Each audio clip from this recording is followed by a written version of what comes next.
وإلا فوالله لقد جئتكم برجال يحبون الموت كما تحبون أنتم الحياة ثم تكون خلافة على منهاج النبوة، پھر دور آئے گا خلافت علی منہاج النبوہ کا۔ یہ حضور نے ارشاد فرمایا مشرق کی طرف سے وہ فوجیں نکلیں گی، لوگ آئیں گے جو عرب میں مہدی کی حکومت قائم کریں گے۔ یہ مشرق کون سا ہے؟ عرب کے مشرق میں آپ چلیے ایران بھی آ جائے گا، افغانستان بھی ہے، پاکستان بھی ہے، اور اگر اسے اور توسیع دیں تو ہندوستان بھی ہے۔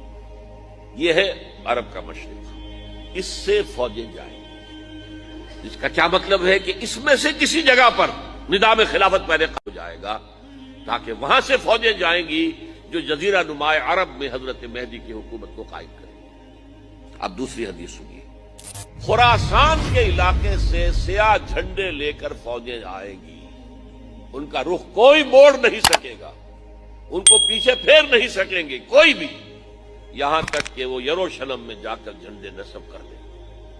خراسان اس زمانے میں ایک بہت بڑے ملک کو کہتے تھے، کچھ حصہ پاکستان کا بھی اس میں شامل ہے، کچھ حصہ ایران کا بھی ہے۔ ایران کے اس حصے کو اب بھی خراسان کہتے ہیں، وہ ایک صوبہ ہے۔ خراسان ایک صوبہ ہے ایران کا چھوٹا سا۔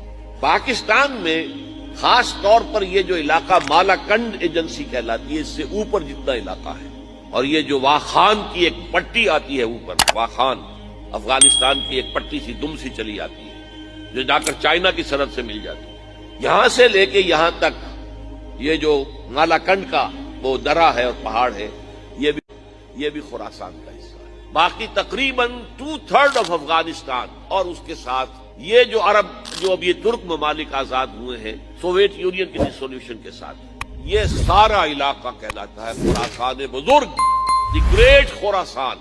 میرے عرب کو آئی ٹھنڈی ہوا جہاں سے، میرا وطن وہی ہے، میرا وطن